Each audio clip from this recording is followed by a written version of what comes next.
सभ्यता की शुरुआत से ही किसान समाज का एक महत्वपूर्ण अंग रहा है, लेकिन सारी मानवता का पेट भरने वाला किसान खुद पेट काट कर जीता है। इस अन्नदाता के दुश्मन सिर्फ बाढ़ या सूखा नहीं है, बल्कि लोन देने वाले, जमीन हथियाने वाले साहूकार और ऐसे कई लोग हैं जो इसकी मौत का कारण बनते हैं। हमारी आज की कहानी मदन नाम के एक किसान की है, जो कोल्हापुर में अपनी माँ, बीवी ज्योति, भाई रंजन और साली धारा के साथ एक छोटे से घर में रहता है। ये कहानी है मदन और उसके परिवार के साथ होने वाले एक दिल दहला देने वाले हादसे की।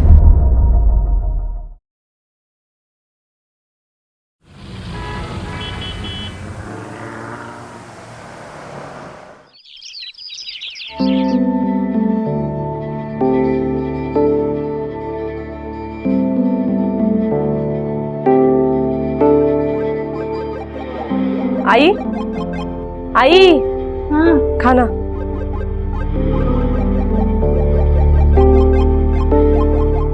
रंजन, हाथ मुंह धो ले, खाना तैयार है। हाँ। क्या एक और खिलौना दिन भर यही करता रहे? कभी खेत में आया कर, तेरे मदद कर, हाथ बटा, सीख ले कुछ। इस पे हाथ चलते ना मोबाइल पे तेरे, तो खेत में चला उसको दोस्त छिरते का काही तुझ्या। दादा, मी तुला आधीच सांगितलंय, मुझे खेती वेदी कुछ नहीं सीखनी है। और इतनी सी खेती में आपको मिलता क्या है दादा? आप ही करो ये खेती, मुझे अपनी दुकान डालनी है मोबाइल। अरे तुझ्या दोस्त का रहने दो ना, खाते समय गुस्सा मत करो। तू गप गप, बीच में मत बोल। ताई, देख देख धारा को 2 साल छोटी है तेरे से, लेकिन कॉलेज पढ़ रही है, मेहनत कर रही है। तो तू पढ़ाई घर में। दादा, पढ़ लिख के मैं क्या करूंगा? और मुझे अपना खुद का ख्याल रखना आता है, और इतना काफी है मेरे लिए। अच्छा, इसकी थोड़ी सी अकल तुझ में होती ना, तो अब तक डॉक्टर इंजीनियर बन चुका होता तू। अरे खाना तो खा ले। भूख मर गई वही नहीं, अब कुछ नहीं चाहिए। जाओ दे।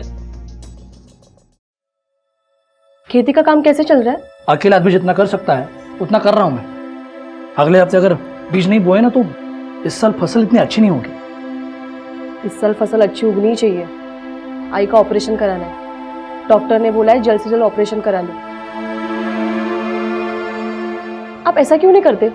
खेती के काम के लिए किसी को मदद के लिए क्यों नहीं लेते? जिसका सगा भाई मदद नहीं कर रहा है, उसकी मदद कौन करेगा?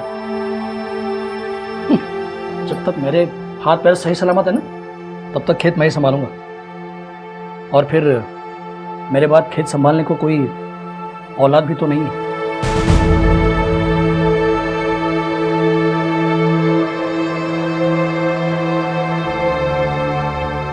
ताई, अगले 2 हफ्ते मुझे कॉलेज से छुट्टी है, एग्जाम है ना, इसलिए पढ़ाई के लिए छुट्टी दी है। तो कल से मैं घर पे ही रहूंगी। इस बहाने काम में मैं तेरा हाथ भी बटा दूंगी। पहले खाना खा लो। चलो बोलो, मैं फिर से खेत जा रहा हूं, शायद देर हो जाएगी। चलता हूं। आई, ये तो कर।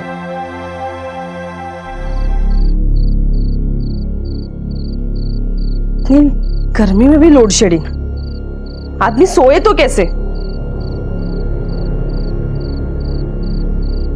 ये अब तक कैसे नहीं आए? तब तो आ जाना चाहिए था इन्हें। ज्योति वाहिनी, ज्योति वाहिनी। राम भाऊ, क्या हुआ? वो मदन, क्या हुआ उनको? एक्सीडेंट। किसका एक्सीडेंट? मदन का एक्सीडेंट।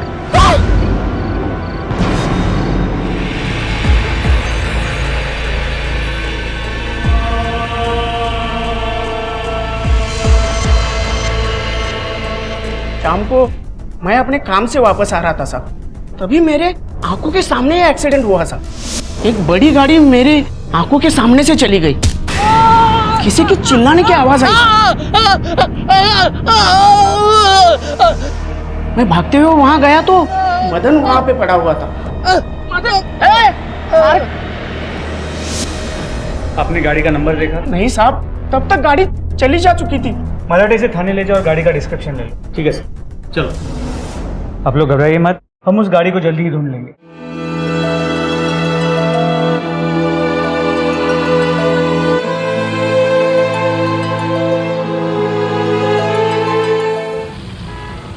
सर, कल रात के एक्सीडेंट की रिपोर्ट विटनेस के मुताबिक एक सिल्वर एसयूवी था। हिट एंड रन का केस लगता है। इतना खून बहा है तो गाड़ी पे कहीं ना कहीं खून के निशान जरूर होंगे। इससे पहले कि उसे साफ कर दिया जाए, पता लगाओ कि ये गाड़ी किसकी है। सर,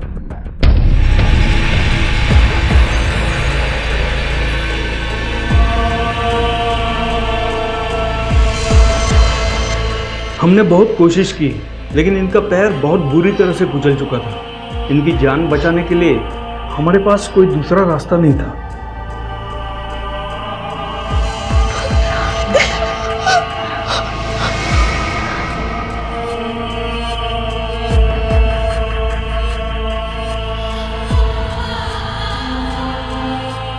तारा,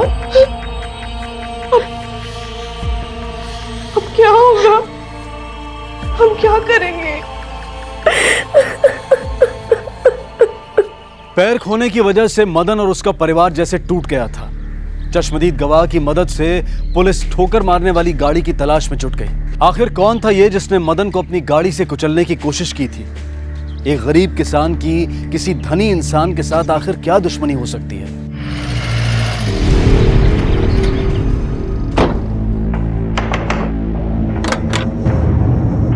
सूर्यकांत पाटिल, हाँ ये गाड़ी आपकी है?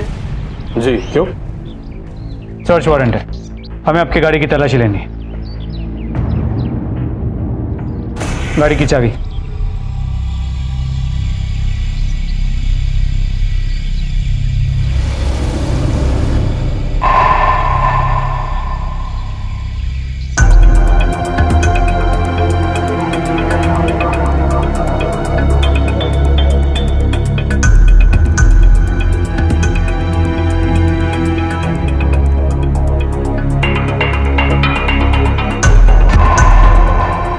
खून के निशान है। फोरेंसिक वालों को बुलाओ। देखिए साहब, मैं आपको पहले भी बोल चुका हूं, कल रात को मैं अपने घर पे था अपने बेटे के साथ। तो क्या आपकी गाड़ी खुद ब खुद निकल गई मदन से एक्सीडेंट करने? साहब, आपके पास ऐसा कोई सबूत नहीं जिससे मालूम पड़े कि मैं गाड़ी चला रहा था। हाँ, गाड़ी मेरी है, मगर उसे मैं नहीं चला रहा था। फिर कौन चला रहा? मेरा ड्राइवर। कल ही मैंने उसको भेजा था कुछ सामान लाने, पर उसने मुझे ऐसा कुछ बताया नहीं कि एक्सीडेंट हुआ था। नायक, सर, इस ड्राइवर को ढूंढ निकालो, स्टेटमेंट लो और हिट एंड रन का केस दर्ज करो। सर,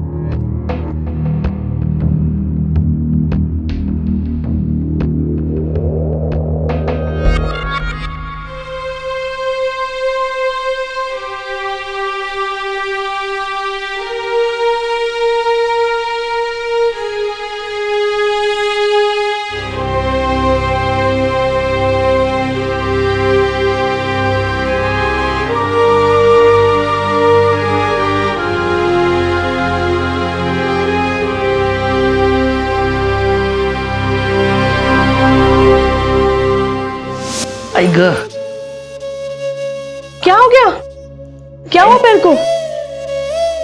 कहीं नहीं ग, जरा सी चोट आई है।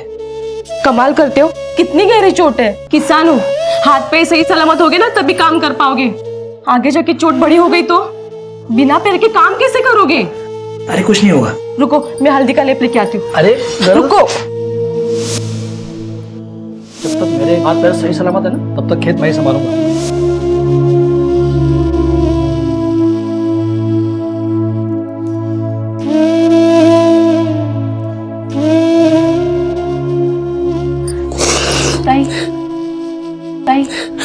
तारा, अब क्या होगा?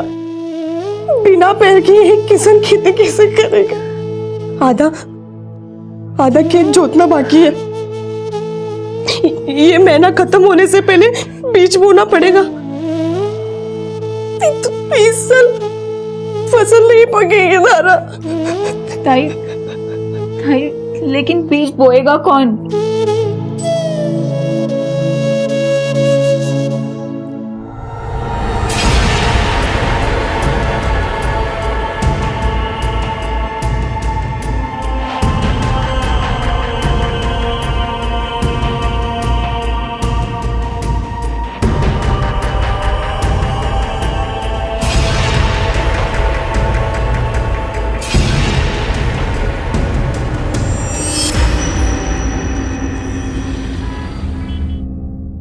साहब बहुत अंधेरा था, मुझे कुछ ठीक से दिख भी नहीं रहा था और पता नहीं वो आदमी कहां से बीच में आया। मैंने तुरंत ब्रेक लगाया लेकिन एक्सीडेंट रोक नहीं पाया साहब। अगर एक्सीडेंट हो गया था तो भाग क्यों गया? रुका क्यों नहीं आदमी की मदद के लिए? मेरा एक बेटा है साहब, मैं इस सब में फंसना नहीं चाहता था साहब। नायक अरेस्ट करिए ना। कुछ ही गलती। और वो मदन, उसका क्या स्टेटस है? सर अस्पताल से तो डिस्चार्ज ले चुका है, लेकिन एक किसान, वो भी अपाहिज, जितना ठीक हो सकता है उतना है सर। चलो। मदत केल्यासाठी तुमचा आभार पाटील साहब। अरे साहब, ये तो हमारा ड्यूटी था। और भी कुछ मदद लगे तो आप बताइएगा। Thank you. मराठे सर, उस मदन के घर में खबर कर दो, अरेस्ट हो चुका है और हमने केस क्लोज कर दिया, ताकि कुछ तो तसल्ली मिले उन लोगों को। ठीक है सर। और हाँ, उस नायक से कहो मदन के लिए कहीं से कोई कंपनसेशन का एप्लीकेशन हो सकता है तो कर दो। पुलिस की तहकीकात में पता चला कि ठोकर मारने वाली गाड़ी सूर्यकांत पाटिल की थी, लेकिन सूर्यकांत पाटिल ने अपने बचाव में कहा कि गाड़ी उसका ड्राइवर चला रहा था और ड्राइवर ने अपना जुर्म भी कबूल कर लिया। हमें अक्सर सुनने में आता है कि समाज के संपन्न और प्रभावशाली लोग अपनी गाड़ी से एक्सीडेंट हो जाने के बाद उसका इल्जाम अपने साथ काम करने वाले कर्मचारियों से कबूल करवा लेते हैं। क्या मदन के साथ हुए हादसे में भी सूर्यकांत पाटिल कुछ इसी तरह से अपना बचाव कर रहा था? क्या पुलिस का निष्कर्ष मदन और उसके परिवार के लिए न्याय संगत था? मदन को न्याय दिलाओ, मदन को न्याय दिलाओ, मदन को न्याय दिलाओ, मदन को न्याय दिलाओ, मदन को न्याय दिलाओ, मदन को। ये सब क्या लगा रखा है? ये बघा ज्योति जी, आपके पति का केस क्लोज हो चुका है, हमने गुनहगार को पकड़ भी लिया है। आता कशाला उगाचा तमाशा? मेरे पति का एक्सीडेंट आपको तमाशा लगता है? मैं तब तक यहाँ से नहीं हिलूंगी जब तक आप मेरे पति के गुनहगार को पकड़ नहीं लेते। अब तक तो मैं चुप बैठी थी, लेकिन अब दिखाती हूँ तमाशा होता क्या है।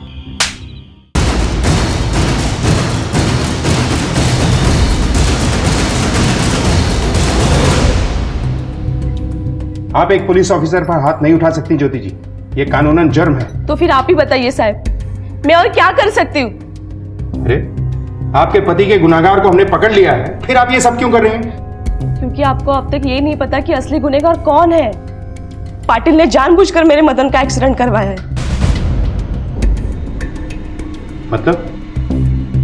वो पाटिल की नजर हमारे जमीन पे थी। कई बार आदमियों को हमारे घर भेजा है उसने, मदन से जमीन खरीदने के लिए। कोण आहे ग? तू अंदर जा। आज जा म्हणलं ना। तुमसे बात करनी थी।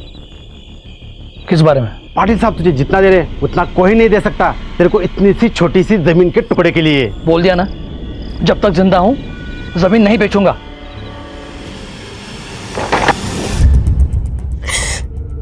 एक बार नहीं, कई बार हुआ है साहब।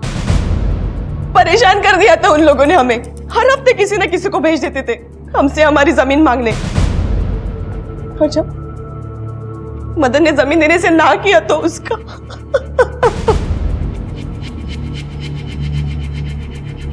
मेरे मदन के लिए उसकी जमीन सब कुछ थी साहब। इसके लिए अब मैं उससे संभाल रही हूं, लेकिन आपको हमें इंसाफ दिलाना होगा साहब। उस पाटिल को जिम्मेदार ठहराना ही होगा साहब। उसने मेरे मदन की जिंदगी खराब कर दी है साहब।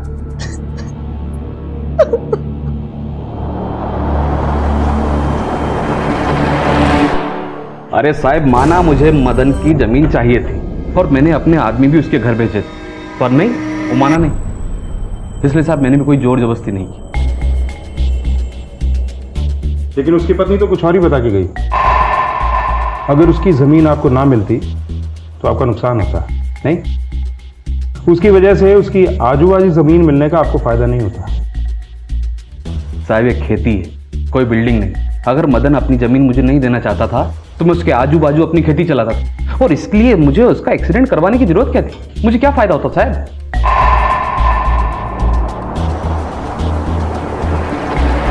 ठीक है, तुम्हें जाऊ शकता। ठीक साहब। नायक, सबूत तो नहीं मिल रहे हैं, लेकिन ये आदमी मुझे ठीक नहीं लग रहा। इस पे भी नजर रखो। तो मदन की पत्नी ज्योति को पुलिस के निष्कर्ष पर यकीन नहीं था। उसका यह मानना था कि सूर्यकांत पाटिल के ड्राइवर ने पाटिल का गुनाह अपने सर ले लिया था। ज्योति को इस बात का डर था कि पाटिल उनकी जमीन खरीदने के लिए किसी भी हद तक गिर सकता है। सिर्फ मदन का पैर तोड़कर उसे संतोष नहीं होगा। लेकिन पुलिस के पास पाटिल को अरेस्ट करने के लिए कोई आधार नहीं था और पाटिल की अपनी सफाई में कही गई बात में भी तर्क था। क्या यह एक्सीडेंट मदन के दुर्भाग्य में होने वाली पहली कड़ी थी? क्या मदन की किस्मत में कुछ और बुरा होना अभी बाकी था?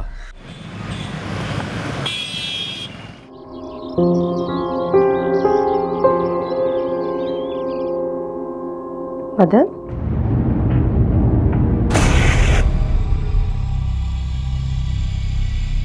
कहाँ चले गए? मदन, मदन, मदन, मदन! काय झालं ज्योति? आई, रंजन कहीं मदन को बाहर लेके गया है क्या? नहीं तो। कहाँ चले गए होंगे? मदन, मदन, मदन! क्या हुआ वही? तेरे भाई घर पे नहीं है। नहीं है? क्या मतलब नहीं है? वो तो ठीक से चल भी नहीं सकते हैं वही। क्या हुआ? दादा घर पर नहीं है। क्या? वो अभी तो यहीं पर थे। भाजी खत्म हो गई थी तो मैं उनको बोल के गई थी कि मैं बाजार जा रही हूँ। कहाँ गए? तुम लोग जाओ, मदन को कहाँ से भी ढूंढ के लाओ। जाओ, जाओ ढूंढ के लाओ। वही नहीं लाता है।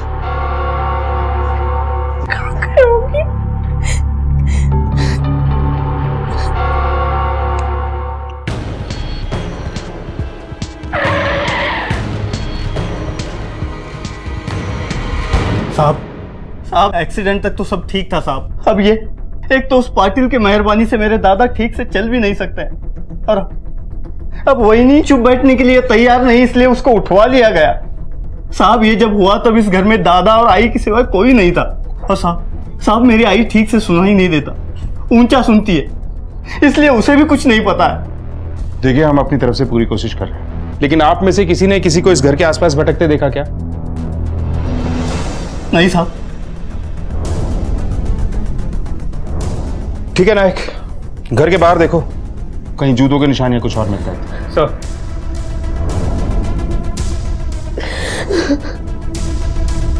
आसपास के एरिया में देखो कुछ दिख रहा है क्या? ठीक है सर, चलो देखो इधर।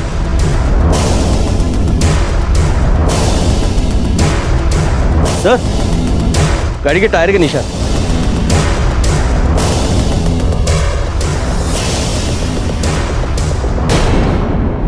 सर घर के बाहर किसी गाड़ी के टायर के निशान है। ठीक है, उसका फोटोग्राफ लो और देखो कि पाटिल की गाड़ी से मैच करता है क्या। मेरे ख्याल से जिस किसी की भी ये गाड़ी थी, मदन उसी के पास होगा। Right sir. कहीं ज्योति का शक सच तो नहीं था? क्या मदन के गायब होने के पीछे का मकसद सिर्फ जमीन की खरीद फरोख्ती था या फिर यह मामला कुछ और ही था? सर टायर के निशान की एनालिसिस रिपोर्ट। नहीं, ये निशान पाटिल की गाड़ी के नहीं है। सर बात यहाँ खत्म नहीं होती। ये निशान जिस मॉडल की टायर का है, इस पूरे जिले में ऐसी मॉडल किसी के नाम पे रजिस्टर नहीं है। इसका मतलब मदन को किडनैप करने वाला कोई बाहर गांव का आदमी था। नायक, हमें मदन की जिंदगी में थोड़ा और झांकना होगा। आखिर उसने ऐसा क्या किया होगा कि उसकी दुश्मनी किसी बाहर वाले से हुई? एक काम करो, इस इलाके में आने वाले हर टोल गेट के सीसीटीवी फुटेज को चेक करो। देखो कि अपने डिस्क्रिप्शन से मिलती जुलती कितनी गाड़ियां यहां पर आई और इस मदन के बारे में और ज्यादा जानकारी हासिल करने की कोशिश करो। सर एक बात और, मदन को गायब हुए 24 घंटे से ज्यादा हो चुके हैं। एक काम और करो नायक, इस गांव के खेतों और सुनसान इलाकों को एक बार जांच करो, कहीं ऐसा ना हो। सर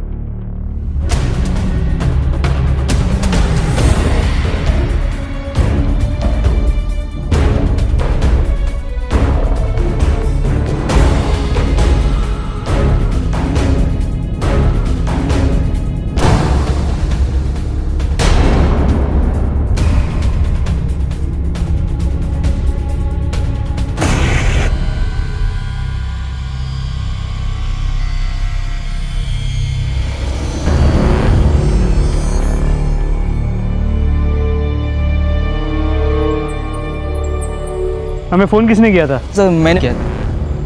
मराठे, इनका बयान ले लेना। जी सर, चलो। हाँ सर, यहाँ गांव के बाहर से किसी ने फ़ोन किया था, यहाँ पे लाश मिली है। सर लाश को जलाने की कोशिश की गई है, चेहरा पहचान में नहीं आ रहा। सर लाश का दायां पैर कटा हुआ है।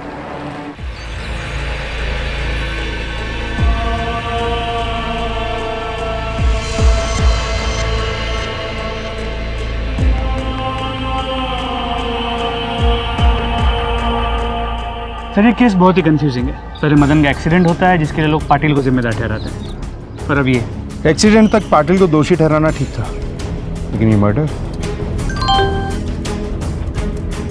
सर जो पेपर्स आपने मंगाए थे वो आ गए। चलो।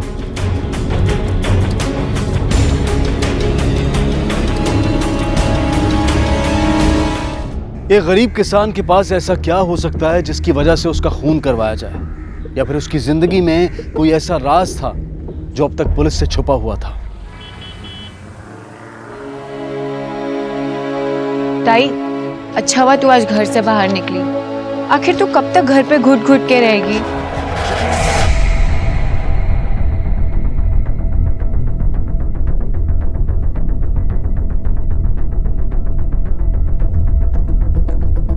मैं थक चुकी हूँ राणे साहब। वो पाटिल तब तक नहीं रुकेगा जब तक मेरा पूरा परिवार जल नहीं जाता।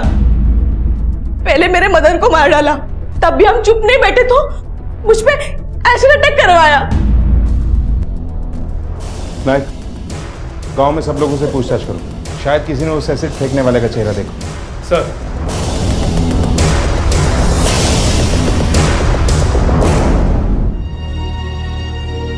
ज्योति जी, धारा का पूरा चेहरा जल गया है। धारा को कुछ दिन हॉस्पिटल में रखना पड़ेगा, उसके बच्चे के लिए अच्छा होगा।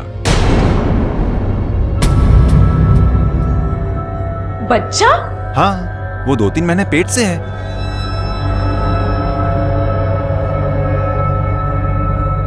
पर ये कैसे हो सकता है? पिछले 1 साल से वो मेरे पास है।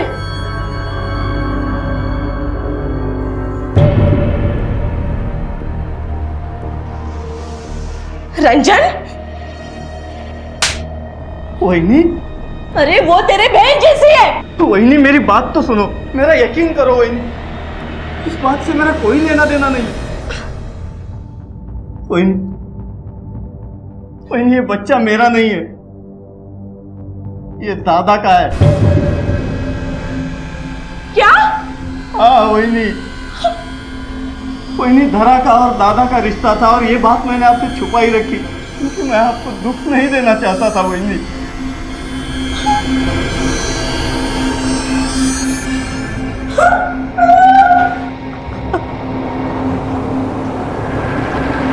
क्या धारा और मदन के नाजायज रिश्ते का मदन के कत्ल से कोई ताल्लुक था? और अगर था तो क्या धारा और ज्योति पर एसिड अटैक होना भी इससे जुड़ा हुआ था? कौन था वो जो इन सब के पीछे था?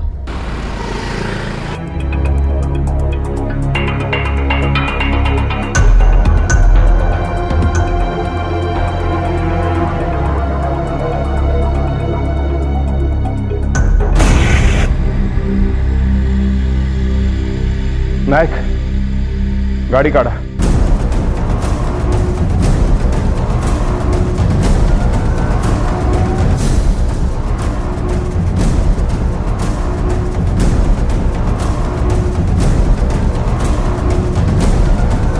सर,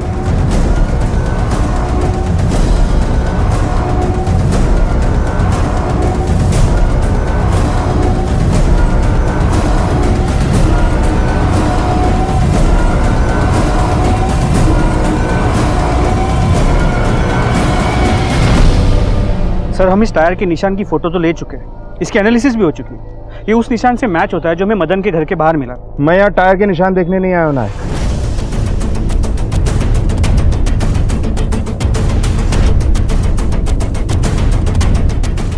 ये देखें, हाईवे टोल बूथ से गुजरी गाड़ियों की लिस्ट आ गई हमारे पास। जी सर। अब ये पता करो कि उनमें से कितनी गाड़ियां कौन कौन एरिया में रजिस्टर्ड है। जी सर। नायक, नीचे देखो क्या है। मिट्टी है सर, काली मिट्टी। एग्जैक्टली, ये कोल्हापुर है। यहाँ की मिट्टी है काली, काले पत्थर की काली मिट्टी। ये लाल पत्थर यहाँ नहीं मिलता है। ये सिर्फ कोंकण एरिया में मिलता है। इसका मतलब ये है कि कातिल यहाँ अपनी गाड़ी से आया होगा और उसकी गाड़ी कोंकण एरिया में रजिस्टर्ड हो।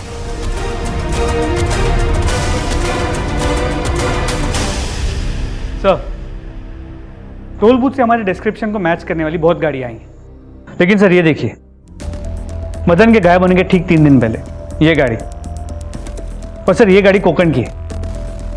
गुड, इस गाड़ी को ढूंढ निकालो, इसकी फोटोग्राफ्स बनवाओ और पूरे तालुके में टीम भेजो उसे ढूंढने के लिए। और कोंकण पुलिस से इसके ओनर की जितनी जानकारी मिल सके निकाल लो। सर,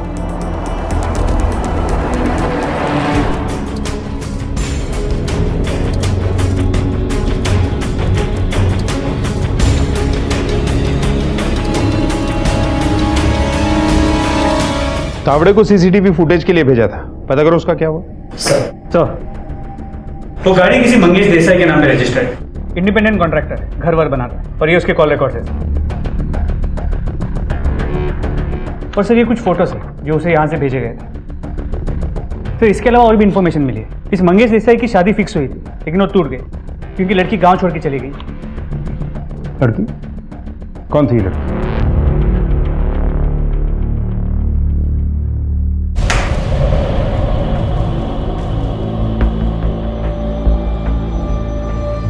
आखिरी मौका देता हूं रंजन तुम्हें सच बोलने का। साहब मुझे इसके बारे में कुछ नहीं पता। धन्यवाद। तुम्हें अपने भाई को रास्ते से हटाना था, लेकिन अपने हाथ मैले नहीं करने थे, इसलिए तुमने धरा के प्रेमी को ये तस्वीरें भेजी, करेक्ट? ताकि उसे जलन हो और वो यहाँ आकर तुम्हारे लिए तुम्हारा काम खत्म कर दे। नहीं साहब, मैं धरा के किसी भी प्रेमी के बारे में कुछ भी नहीं जानता हूँ। लेकिन मदन और धरा के बारे में सिर्फ तुम जानते थे, और घर में सिर्फ तुम्हारे पास एक कैमरा फोन था। साहब मैं कसम लेके कहता हूँ, मुझे सच में इस बारे में कुछ नहीं पता है साहब। मैं मंगेश को जानती हूँ साहब, वो मुझसे बहुत प्यार करता था, पर साहब मैं उससे प्यार नहीं करती थी और उसीलिए मैं यहाँ आई थी। साहब कुछ दिन पहले से वो मुझे बहुत फ़ोन कर रहा था और मैंने उससे कहा भी कि मुझे अकेला छोड़ दे, और फिर एक दिन वो मुझे मिला यहाँ इस गांव में। मैंने मंगेश को कह दिया था कि मुझे उसके साथ नहीं रहना, लेकिन वो मेरी बात मानने को तैयार ही नहीं था। फिर मैंने उसे बताया कि मैं पेट से थी और मदन के बच्चे की माँ बनने वाली थी।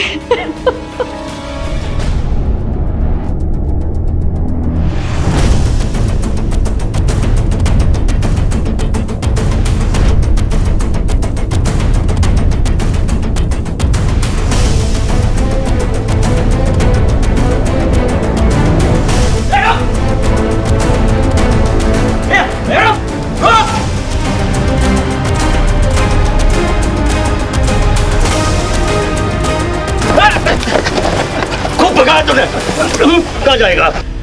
सर,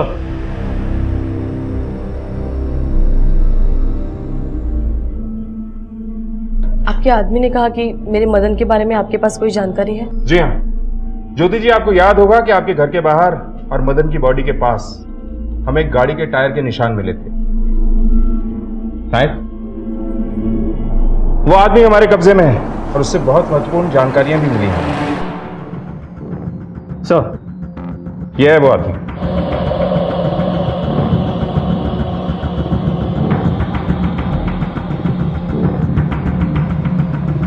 इसका मतलब अरे ज्योति जी, क्या कर रहे हैं आप?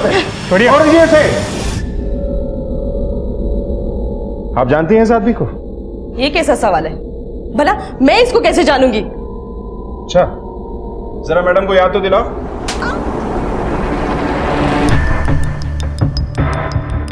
ये बैंक डिटेल्स हैं। बहुत अबला नारी होने का नाटक किया आपने। पैसे नहीं थे ना आपके पास, लेकिन आपने हमें यह नहीं बताया कि मदन ने एक और जमीन खरीदी थी आपके नाम, यहां से काफी दूर। अब वहां हाईवे बनने वाला है, लेकिन मदन के किडनैप होने के 4 दिन पहले आपने वो जमीन बेच दी और बड़ी चालाकी से वो पैसा किसी गुप्त बैंक अकाउंट में रखा। आधी बातें हमें इन सबूतों ने बता दी, बाकी इस मंगेश ने बताई। इसके आगे आप बताएंगी या हम अपने तरीके से पता करवा लें?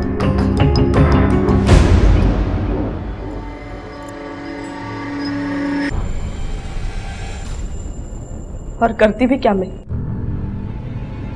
पहले मेरा पति अपंग हो गया, फिर मुझे उसकी सारी घिनौनी हरकतें पता चली। मदन आप समझ नहीं रहे हैं, मैं पेट से हूँ। अरे पगली, तो बहुत अच्छी बात है, खुशी की बात है। तुम घबरा मत, हम शादी कर लेंगे। तेरी दीदी मुझे बेटा नहीं दे पाई। अब तू देख, मैंने उसके नाम से जमीन खरीदी थी, कल ही पता चला कि वहां पे हाईवे आ रहा है, इसका मतलब और ज्यादा पैसे मिलेंगे।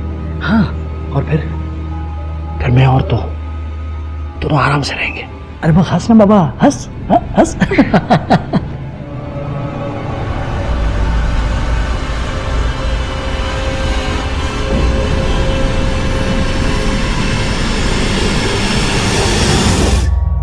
वो मुझे छोड़ने वाला था, इसके लिए मैंने उसके साथ इतने साल बिताए और उसके बदले वो मुझे रास्ते पे छोड़ने वाला था।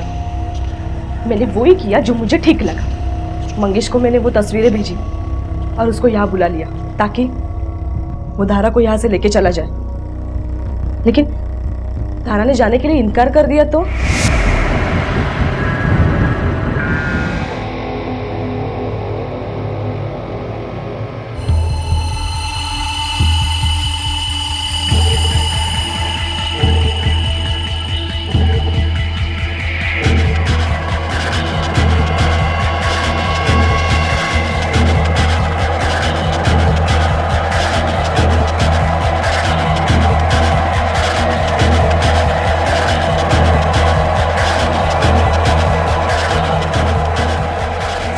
वो गोंदिया के नज़दीक की ज़मीन मेरे नाम पे थी, तो वो मैंने हाईवे वालों को बेच दी और उससे जो पैसे आए वो मैंने बैंक में डाल लिए। मंगेश फिर भी धारा पे गुस्सा था। मैंने उसे बताया कि मैं और धारा गांव जा रहे सब्जी लेने के लिए, तब वो वहां पे एसिड लेके पहुंचा। अगर कोल्हापुर पुलिस बारीकी से जांच नहीं करती तो इतने सारे पहलू भी सामने नहीं आते और शायद ज्योति अपने पति का कत्ल करके बच निकलने में कामयाब हो जाती। लेकिन पुलिस की कार्य क्षमता की वजह से ज्योति को आईपीसी की धारा 201 के तहत सबूत मिटाने के लिए और धारा 302 के तहत हत्या के लिए अरेस्ट किया गया, और मंगेश को भी आईपीसी की धारा 201 के तहत सबूत मिटाने के लिए और धारा 326A के तहत एसिड अटैक के लिए अरेस्ट किया गया। कोई भी जुर्म माफी के काबिल नहीं होता, लेकिन कई बार गुनहगार गुनाह हालात से मजबूर होकर करता है। नमस्कार, आदाब। क्राइम पेट्रोल डायल 100 ने शुरुआत की है एक ऐसी खास मुहिम की जिसमें पूरे हफ्ते हमारा फोकस भारत के एक ही राज्य पर रहेगा। हमारी आज की कहानी गुजरात के एक ऐसे गांव की कहानी है जहां के लोग अपराध से पूरी तरह से दूर थे, लेकिन उसी गांव में एक ऐसी घटना घटी जो इन गांव वालों की कल्पना से भी परे थी।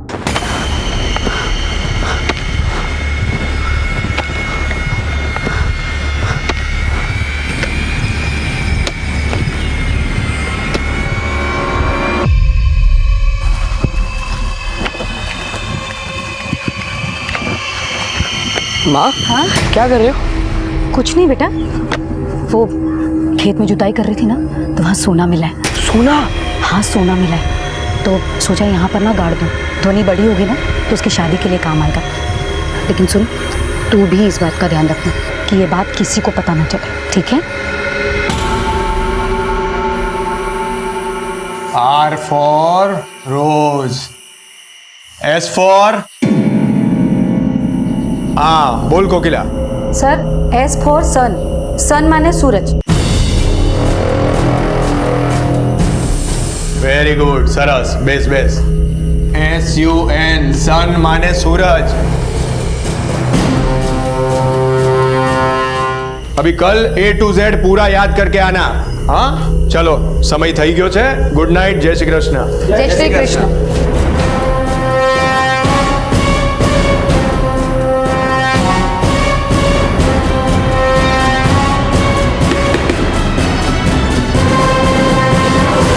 C for चाकू, P से पल्लू, K से कोना। चलेगी कोने में? ए मुकेश, मारा मुड़े नहीं लाग, समझा?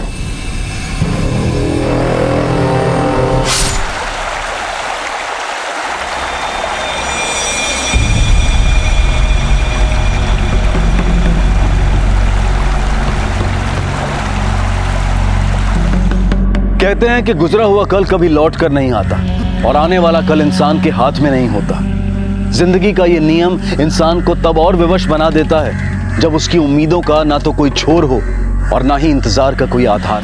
लेकिन ये हत्या क्यों हुई और किसने की, इन सवालों से कहीं ज्यादा रहस्यपूर्ण इनके जवाब थे।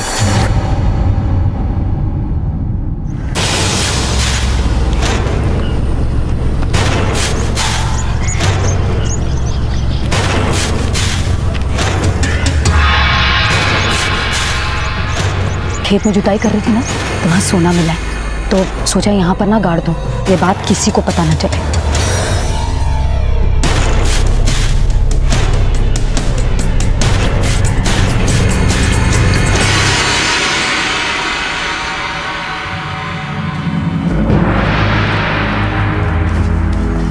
भाई भाई माँ मरी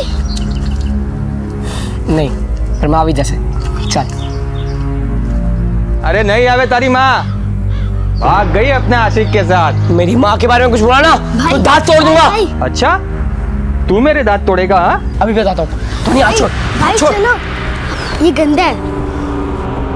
राजा लखोटा राम लखोटा, चल।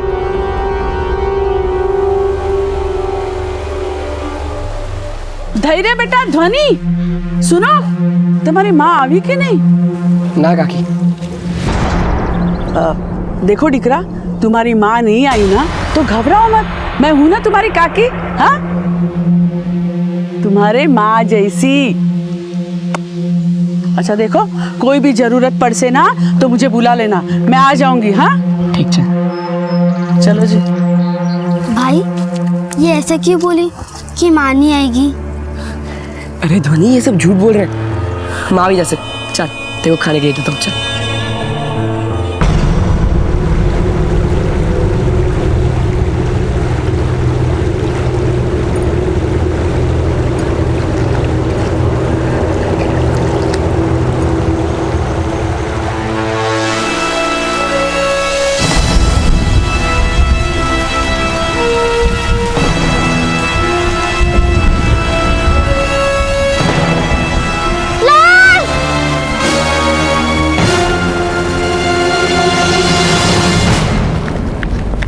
काका तेरे माँ ने जो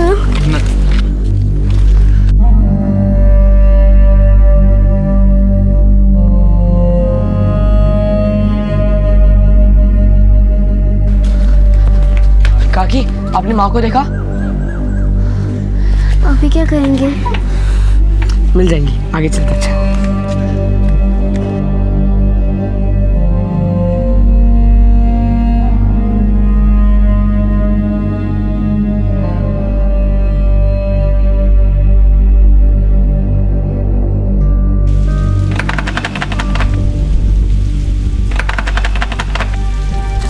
माँ आ गई भाई।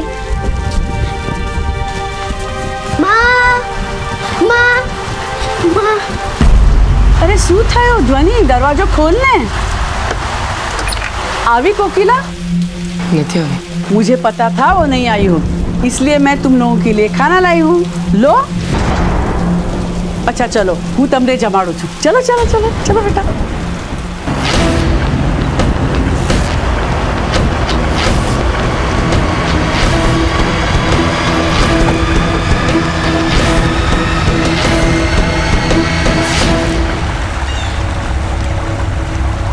धैर्य ध्वनि। सिर निशान देखिए, चाकू या छुरी का लग रहा है। आप लोगों में से कोई इसे जानता है? आज से पहले कभी नहीं देखा इसे यहाँ पर।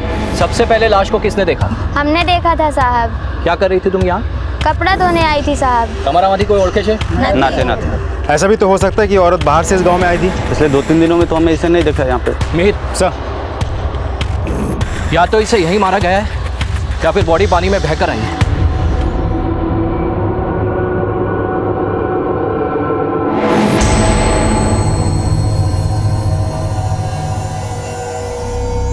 आबा, यहाँ तुम दोनों खाओ। हाँ, मैं आती हूँ जरा जल्दी जाके, तेरे चाचा बुला रहे ना।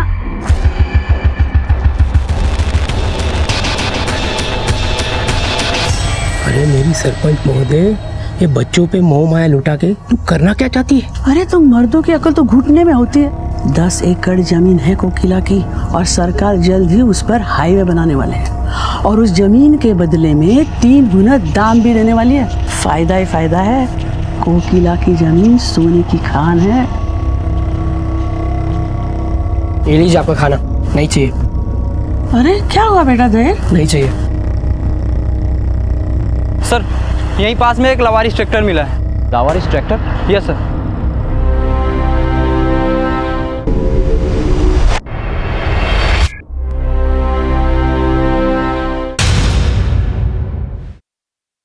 सर मैंने सभी से पूछताछ कर ली है, लेकिन ये ट्रैक्टर इस गांव का नहीं है। ऐसा भी तो हो सकता है सर कि ये लावारिस ट्रैक्टर के साथ उस औरत का कोई कनेक्शन हो। पॉसिबल है मीर। इस ट्रैक्टर को फॉरेंसिक जांच के लिए भेजो और आरटीओ ऑफिस से पता करो कि ये ट्रैक्टर किसके नाम पे रजिस्टर्ड है। Yes sir. और हाँ, आसपास के गांव वालों से पूछताछ करो, शायद इस औरत के बारे में कोई जानकारी मिल जाए। Yes sir. कोकिला के पास जमीन जायदाद की कोई कमी नहीं थी, तो क्या उसकी हत्या की वजह ये जमीन जायदाद बनी या फिर उसकी आबरू? कोकिला की हत्या का रहस्य उसकी जिंदगी से कम रहस्यपूर्ण नहीं था और एक के बाद एक जो खुलासे होने वाले थे वो इस केस को और भी पेचीदा बनाने वाले थे। बस देरी थी तो कोकिला की लाश आइडेंटिफाई होने की।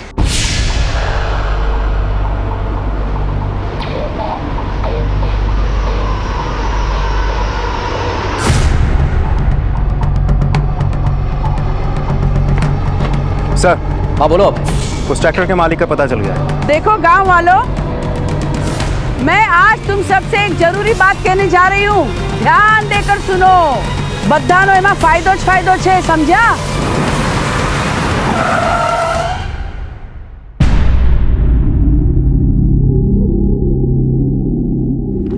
શું વાત છે इंस्पेक्टर साहब? 2 दिन पहले हमें तारापुर गांव से एक औरत की लाश मिली थी। वहां पर एक ट्रैक्टर भी था जो इस गांव की कोकिला शाह के नाम से रजिस्टर्ड है। ये कोकिला है, इसी गांव में रहती है।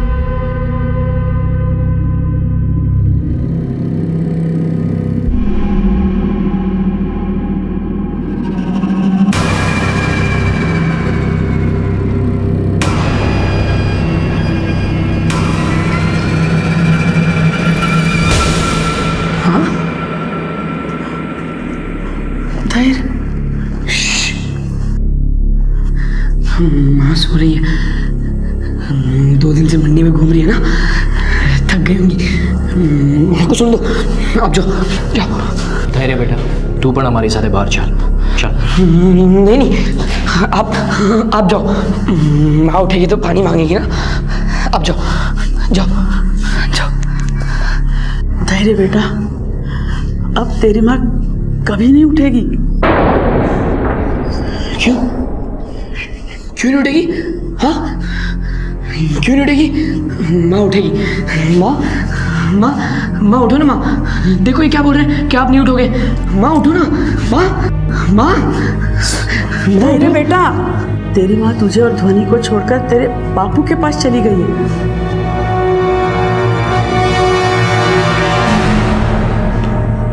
बापू के पास?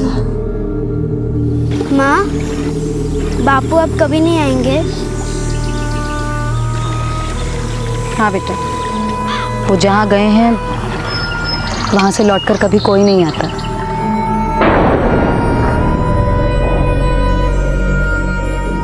माँ माँ माँ माँ मैं चढ़ के बच जाऊँ। माँ माँ माँ उठो। कोई नहीं है। माँ माँ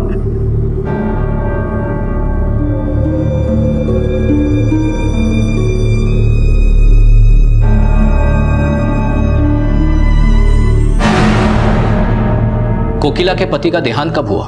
पता नहीं। कोकिला हमारे गांव आने से पहले ही विधवा थी। गांव आई मतलब? वो हमारे गांव की नहीं थी साहब। 2 साल पहले ही वो अंबापुर रहने आई थी और इससे पहले वो तिमरपुर रहती थी साहब। तिमरपुर? पर अपना गांव छोड़कर अंबापुर आकर बसने की वजह? उसने हमारे गांव में जमीन खरीदी थी और यहीं बस के खेती करना चाहती थी वो। अब वो जमीन ही मेरी पूंजी है। वहाँ खेती करके मैं अपना और अपने बच्चों का पेट भर सकती हूँ। आशा करूँ छू कि आप सब लोग मेरा सहयोग करेंगे इसमें। सारो गांव तारो सहयोग कर से। हाँ, सहयोग करेंगे। आप सबका बहुत बहुत धन्यवाद। कोकिला बड़ी जुझारू औरत थी। वो अपनी खेती अकेली संभालती थी। अपनी मेहनत से उसने अपनी तकदीर बनाई साहब। और तो और अपने खुद के लिए ट्रैक्टर भी खरीदा उसने।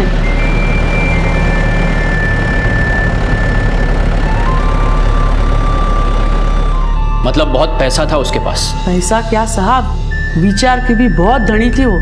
सीखने के लिए हमेशा उत्सुक रहती थी वो, और इसलिए इवनिंग स्कूल में पढ़ने जाती थी वो। Evening school? हाँ, एनजीओ ने प्रौढ़ शिक्षा के लिए हमारे गांव में स्कूल खोला है, वहाँ कोकिला जाती थी। आसपास के सारे गांव में वो अकेली औरत थी जो वहाँ पढ़ने जाती थी। कोकिला नो कोई साथे लड़ाई झगड़ो, दुश्मनी? दुश्मनी तो मैंने नहीं खबर साहब, लेकिन उसके ससुराल वालों में से ही किसी ने उसकी हत्या की होगी साहब। ससुराल में कौन? अब उसका कौन कौन था ये तो मुझे नहीं पता, लेकिन कोकिला हमेशा कहती थी कि उसके ससुराल वाले बहुत खराब लोग हैं साहब। देखिए, कोकिला की डेड बॉडी हमें तारापुर से मिली थी। वो रहती थी अंबापुर में, तो तारापुर क्यों गई थी? तारापुर नहीं, वो तो खानगंज मंडी के लिए निकली थी। इस साल उसके खेत में फसल बहुत अच्छी हुई, तो खानगंज मंडी में अनाज बेचने के लिए गई थी वो। पिंकी, भाई आने वाले और माँ को साथ लेके आएंगे।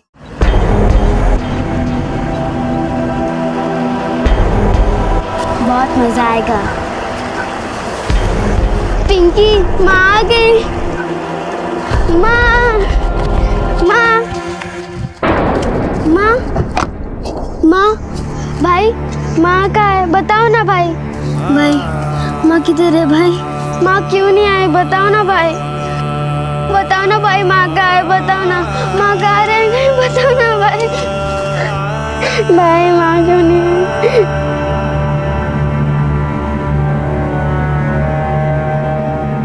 सर, कोकिला का ट्रैक्टर बिल्कुल खाली था।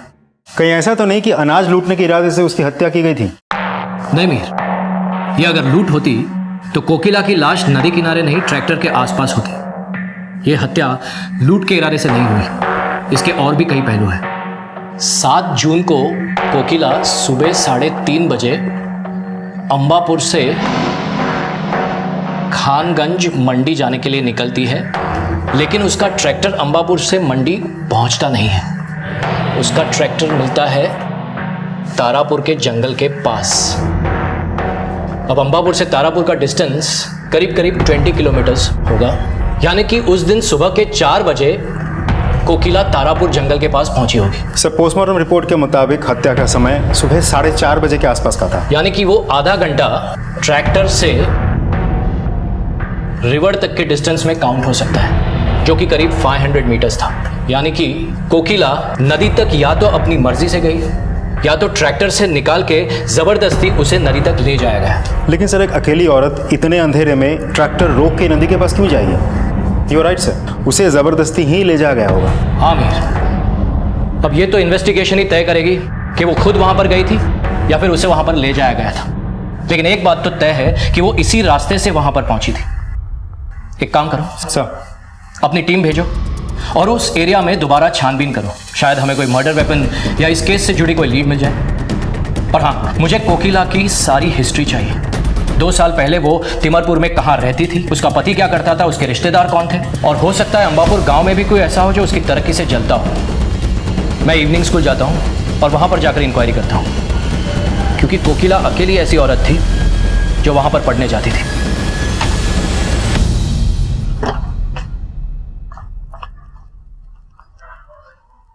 सर, मैंने तिमारपुर में पता कर लिया है, कोकिला यहीं की है। उसके देवर का घर भी यहीं है, लेकिन ताला लगा हुआ है। Okay sir. सर, आसपास के गांव में कोकिला एक ही इस उम्र की औरत थी जो पढ़ने आती थी। उसमें सीखने की बहुत उत्सुकता थी, ये बहुत ब्राइट स्टूडेंट थी, और इसीलिए कई स्टूडेंट उससे चिढ़ते थे। कौन से स्टूडेंट? आपको कोई गलत फहमी हुई है साहब। ना तो मैंने कोकिला को मारा और ना कभी तारापुर गया। डंडे पड़ेंगे ना तो तारे भी याद आएंगे और तारापुर भी। बोल साहब, तारे तो कोकिला दिखाती थी मर्दों को। अच्छा, सच्चू कहूं छू साहब, कोकिला को मर्दों की कमी नहीं थी, 1 नंबर की चालू थी।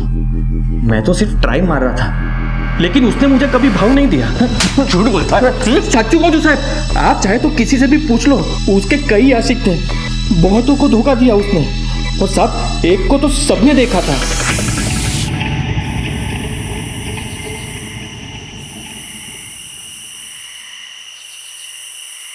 कोकिला,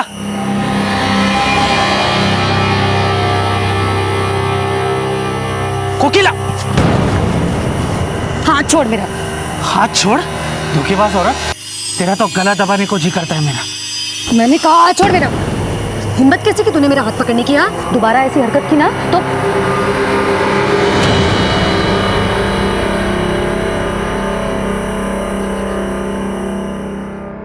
शायद पाक्कू वो कोकिला का घायल आशिकी था, तभी तो उसको धोखेबाज बोल रहा था। हो सकता है उसी ने कोकिला को मारा हो। वो आशिक अगर तू निकला ना तो चार्जशीट बाद में बनाऊंगा, रिमांड पहले लूंगा, समझी गए ना? सच्चू कहूँ साहब, मम्मी ना सब।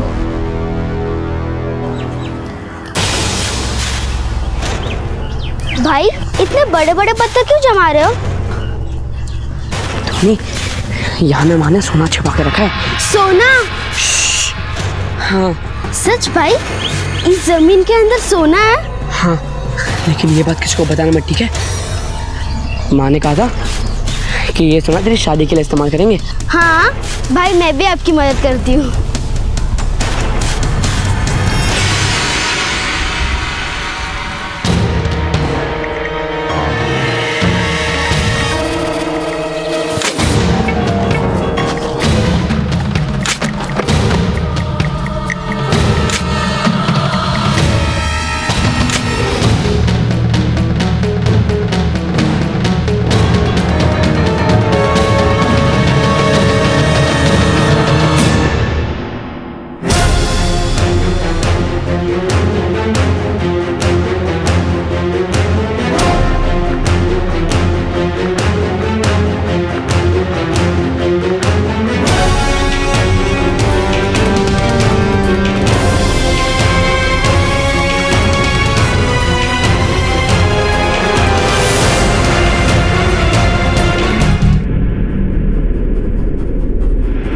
मैं कहीं नहीं करूँ साहब, मैंने कुछ नहीं किया, मैंने नहीं मारा।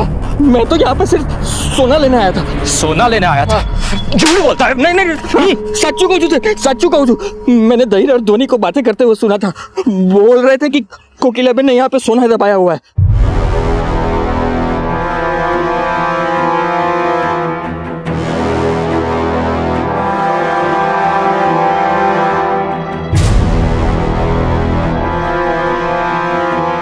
धैर्य बेटा, तुम्हें किसने बताया था कि वहां पर तुम्हारी माँ ने सोना छिपाया था? बोलो, डरो मत, सच बोलो।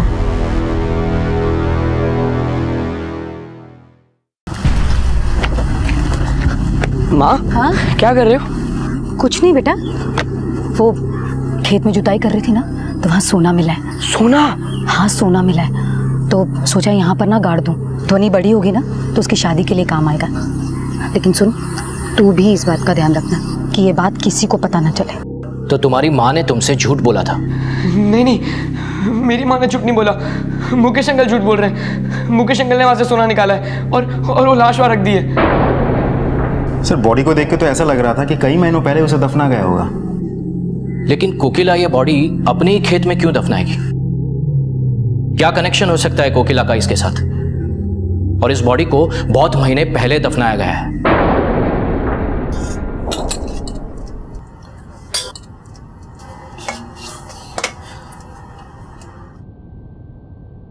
ध्वनि, ध्वनि, खाना खा ले। नहीं खाना। ध्वनि खा लेना, तूने सुबह से कुछ नहीं खाया। भाई नहीं खाना।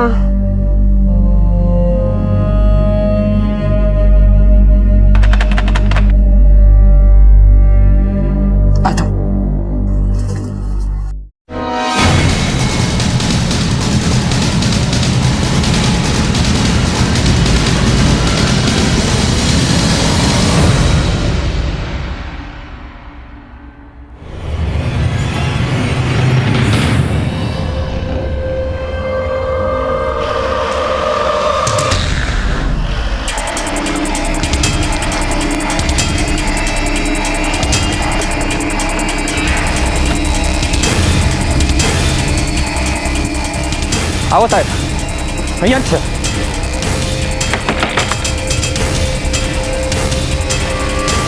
साहब, आज 6 मास, यही है वो आदमी जो कोकिला का गला घोटना चाहता था। धोखेबाज औरत, तेरा तो गला दबाने को जी करता है मेरा। मैंने कहा छोड़ मेरा। हिम्मत कैसे की तूने मेरा हाथ पकड़ने की? अरे શું વાત કરે છે સર? ऐसा कुछ नहीं है, मैंने कुछ नहीं किया है। कौन छे तू અને અહીંયા શું કરે છે? सर मारो नाम धीरेन है और ये मेरी पत्नी और ये बच्चे मेरे भतीजे। मेरे भाभी के मरने की खबर मिली तो इनसे मिलने के लिए हम लोग यहाँ पे चले आए। बहुत साल बाद याद आया इनकी? हाँ बोल। सर मेरे तो सिर्फ अनबन थी कोकिला के साथ, क्योंकि वो हमें धोखा दे के यहाँ पे आई थी। कैसा धोखा? सब उस धोखेबाज ने मेरे भाई की जमीन अपने नाम करके बेच दी थी। उस जमीन में मेरा भी हक था साहब। तो इसीलिए उसे मारकर नदी में फेंक दिया और अब उसके बच्चों पे ममता जता रहा है ताकि जमीन हड़प सके। ना साहब, ऐसी बात नहीं है। माना कि मैं कोकिला से नफरत करता था, लेकिन मैंने उसका खून नहीं किया। मैं उसके बच्चों को तो अपने बच्चे मानता हूँ साहब। उसकी पति की जमीन पे तेरा हक था, उसका क्या सबूत है तेरे पास? सबूत मारा भाई ने जबान से साहब। पिछले 2 साल से मैं मेरे भाई को ढूंढ रहा हूँ साहब, लेकिन पता ही नहीं चला वो कहाँ चले गए। क्या कोकिला विधवा नहीं है? हाँ साहब, कोकिला विधवा नहीं हुई थी। उसने तो अपने पति के मरने की अफवाह फैलाई थी। हमारा मोटा भाई तो लापता था। क्या?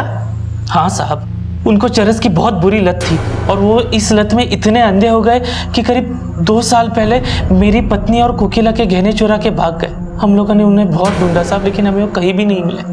सर उसने मेरे भाई का झूठा डेथ सर्टिफिकेट बनवाकर सारी जमीन हड़प ली और फिर यहाँ आ गई। लेकिन कोकिला ने अपने पति के मरने की झूठी अफवाह क्यों फैलाई? क्योंकि उसका किसी के साथ चक्कर था साहब। चक्कर?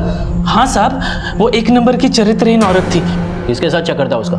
साहब ये तो मैंने खबर न थी, लेकिन उसका जरूर किसी न किसी मर्द के साथ चक्कर था। सर मैंने कोकिला के फ़ोन रिकॉर्ड्स क्रॉस वेरीफाई किया। एक बड़ी अजीब बात सामने आई है। वो एनजीओ के स्कूल टीचर हरीश को बहुत फ़ोन करती थी, यहाँ तक कि देर रात में भी। और एक और बात सर, ये इवनिंग स्कूल शाम के 7 बजे से लेकर रात के 9 बजे तक चलता है, लेकिन फिर भी कोकिला हर रोज़ रात को 10 बजे के बाद ही अपने घर लौटती थी, जबकि स्कूल की दूरी उसके घर से महज 15 मिनट की होगी।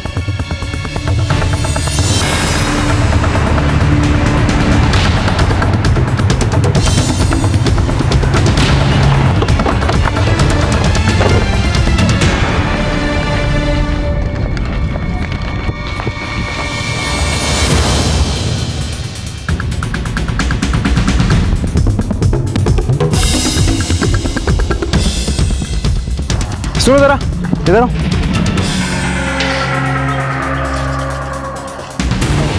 ये हरीश कहाँ है? सर कल से तो ताला लगा है यहाँ पे और स्टूडेंट भी आके गए, पर 2 दिन से दिख नहीं रहा साहब यहाँ पे। ठीक है जाओ। कोकिला के गांव वालों से जानने की कोशिश करो कि कोकिला और हरीश के बीच में वाकई कोई अफेयर था। Yes sir.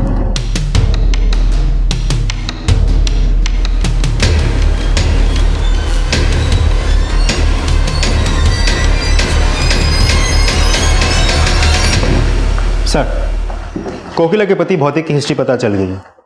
1 साल पहले रेलवे पुलिस ने उसे किसी पैसेंजर का सामान चुराने के जुर्म में अरेस्ट किया था। उसे 6 महीने की जेल भी हुई थी, लेकिन जेल से छूटने के बाद से उसका कोई अता पता नहीं है। मतलब 6 महीने पहले तक वो जिंदा था, फिर भी कोकिला पिछले 2 साल से विधवा होने का नाटक करती रही। वाकई बड़ी शातिर औरत थी वो। जी सर। कोकिला का पति भौतिक भी पिछले 6 महीनों से अनट्रेसेबल है। हो सकता है ये बॉडी उसी की हो। Quite possible sir. एक काम करो सर, धैर्य के डीएनए से मैच करके देखो। Okay sir. जांच के बाद यह साफ हो गया कि कोकिला जिस लाश को सोना बताकर गाड़ रही थी वो उसके पति की थी। उसने ना सिर्फ धैर्य से झूठ बोला बल्कि अपने अपराध पर भी पर्दा डालने की कोशिश की। अब तक यह भी माना जा रहा था कि कोकिला की हत्या में शायद उसके लापता पति का हाथ हो, लेकिन कोकिला के विधवा होने का यह खुलासा खुद कोकिला की छवि पर सवाल उठा रहा था। इन सवालों का सही जवाब जानने वाली कोकिला की खुद किसी ने हत्या कर दी थी, लेकिन उसकी हत्या किसने की और किन वजहों से की, इन सवालों पर इतनी जल्दी विराम नहीं लगने वाला था। हाँ श्याम बोलो। सर यहाँ पे एक चाकू मिला है जिस पर ब्लड मार्क्स हैं, लेकिन ये जगह नदी और ट्रैक्टर से काफ़ी दूरी पर है। चेक करो वो ब्लड मार्क्स कोकिला के ब्लड सैंपल के साथ मैच करते हैं या नहीं, और उस चाकू को भी फिंगरप्रिंट एग्जामिन के लिए भेजो। Okay sir. अभी हरीश के बारे में एक इन्फॉर्मेशन मिली, वो अंबा जी के गेस्ट हाउस में छिपा बैठा है। तो फिर देर किस बात की, चलो।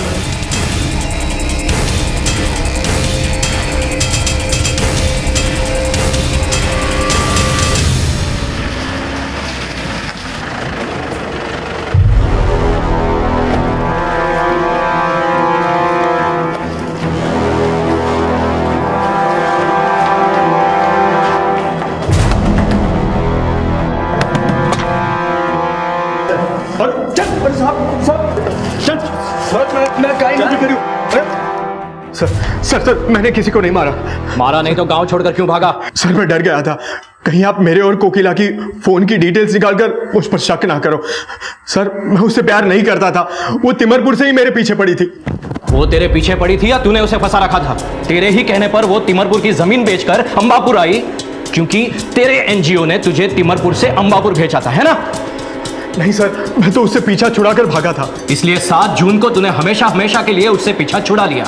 बता, कोकिला के मर्डर के साथ साथ उसके पति के मर्डर में तेरा क्या हाथ? बोल। सर कोकिला ने खुद ही अपने पति को मारा था। सर साचू गौजू, मुझे इसके बारे में कुछ नहीं पता। कोकिला ने खुद ने ही 7 जून की सुबह मुझे बताया था। तेरे लिए अपने पति को मार सकती हूँ ना, तो फिर ये बच्चा क्या चीज है? तूने अपने पति को मार डाला? हाँ, मार दिया उसे। वो मुझे ढूंढता हुआ यहाँ आ पहुंचा था, इसीलिए मारकर गाड़ दिया जमीन में। और अब धैर्य को भी मारकर गाड़ दूंगी, किसी को कुछ पता नहीं चलेगा। तू कई शने हुमानी लेश, क्या ऐसा कभी होता है कि एक माँ अपने बच्चे को मारना चाहती हो? और क्यों मारना चाहेगी वो उसे? हाँ सर मैं सच बोल रहा हूं, वो धैर्य को जान से मारना चाहती थी, क्योंकि धैर्य ने हम दोनों को साथ में देख लिया था। माँ!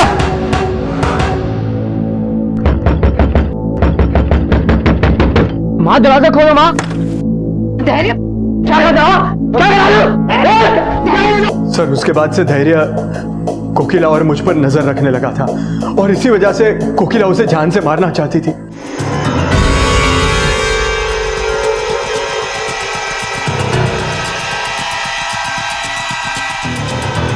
इतनी सुबह यहाँ क्यों बुलाया? ताकि जो हमारे बीच का कांटा है उसे हमेशा हमेशा के लिए हम रास्ते से हटा सकें। क्या मतलब है तेरा? हरीश, मैं धैर्य को साथ लेकर आई हूँ।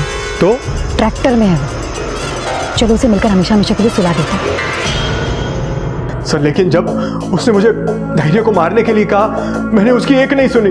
फरहाद, पागल हो गई है तू? हाँ, पागल हो गई हूँ मैं। हरीश, कहाँ जा रहे हो? गांडी थई गई है तू, छोड़। हरीश!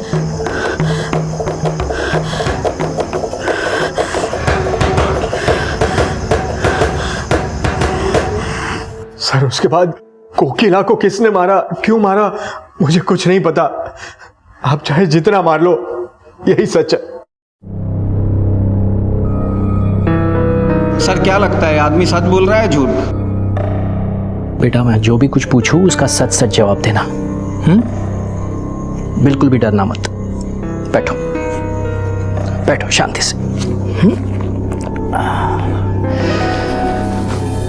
बेटा मुझे बताओ, तुम्हारा भाई कहाँ गया है धैर्य? भाई खेत में गए हैं। जिस दिन तुम्हारी माँ मंडी गई थी तब धैर्य भी उसके साथ गया था।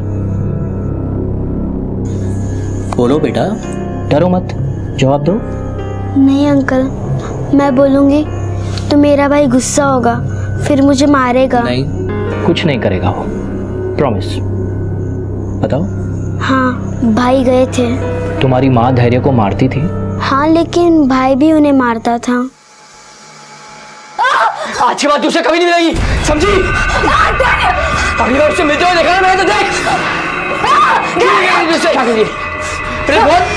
रुक, बिल्कुल मेरा बाप बनने की कोशिश मत कर, समझा? बच्चा है ना, बच्चे की तरह रहे।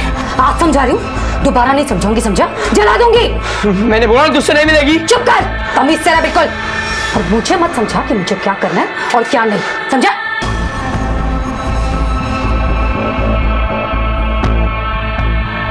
भाई तो अच्छे, लेकिन जब उन्हें गुस्सा आता है तो बहुत बुरे बन जाते हैं।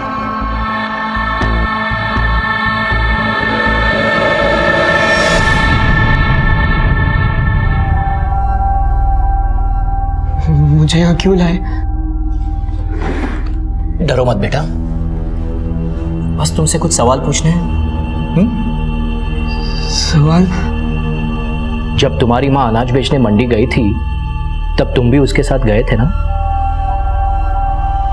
ट्रैक्टर में तुम भी उसके साथ थे ना? नहीं नहीं नहीं, मैं नहीं किया था। पर ध्वनि ने तो बताया कि तुम उसके साथ गए थे।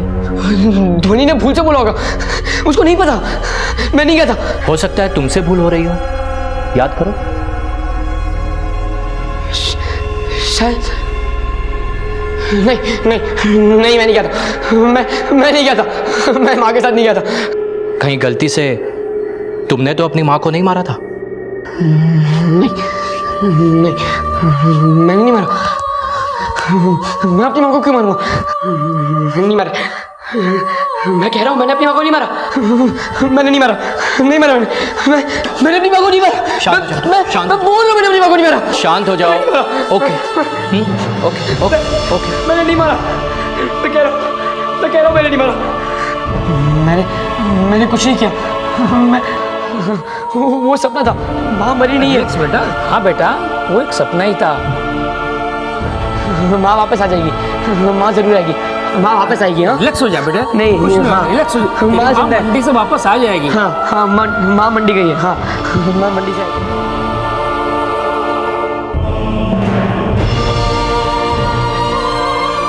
मुझे नहीं लगता कि हमें उस पर ज़्यादा जोर देना चाहिए। उस हादसे ने उसके दिमाग पर इतना गहरा असर किया है कि उसे सपना मानकर भी उसे डिस्क्राइब नहीं करना चाहता है। तो डॉक्टर, ये स्टेट ऑफ माइंड से बाहर कब निकल पाए? ये तभी रिकवर करेगा जब हम उसके झूठ पर विश्वास करेंगे।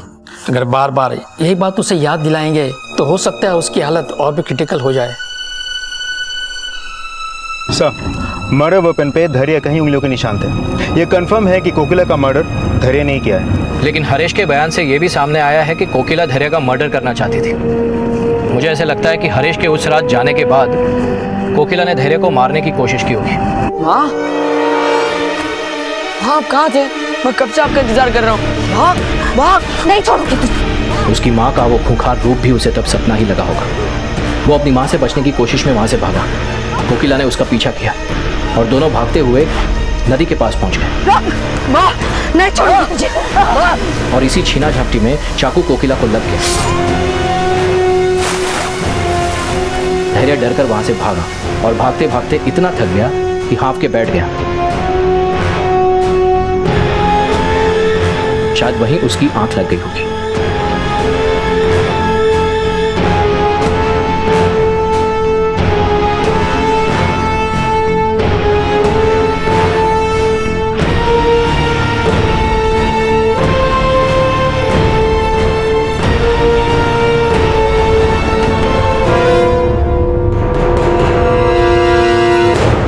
और जब से उसकी आंख खुली वो यही मानने की कोशिश कर रहा है कि ये हादसा सिर्फ और सिर्फ एक सपना था। बच्चों के लिए उनके माता पिता उनके आदर्श होते हैं। अगर माता पिता बच्चों की अपेक्षाओं के विरुद्ध किसी गलत छवि में नजर आए तो बच्चों की मनस्थिति उतनी ही दयनीय होती है जैसा कि इस केस में सामने आया। सबूतों के आधार पर पुलिस ने जो मनोवैज्ञानिक थ्योरी बनाई वो धैर्य को अपनी मां का हत्यारा तो बताती है, लेकिन वास्तविकता ने उसे इतना विवश कर दिया कि वो उसे बुरा सपना ही मानता है। उसे अब भी लगता है कि उसकी मां जिंदा है और वो एक दिन जरूर लौट कर आएगी। ये केस अदालत में किसी ठोस नतीजे पर नहीं पहुंच पाया है, लेकिन साइकोलॉजिस्ट धैर्य को एक नई जिंदगी देने की कोशिश कर रहे हैं और हम उम्मीद करते हैं कि उनकी कोशिशें जल्द ही सफल हों। अब मैं अनूप सोनी आपसे विदा लेता हूं। फिर मुलाकात होगी अगले एपिसोड में एक और चौंका देने वाले केस के साथ। तब तक अपना और अपने परिवार का ख्याल रखें और देखते रहें क्राइम पेट्रोल डायल 100। सबक एक को सीख हम सबको। जय हिंद। क्राइम पेट्रोल के और भी दिलचस्प कहानी देखने के लिए हमारे चैनल को सब्सक्राइब करें और बेल आइकॉन दबाना न भूलें।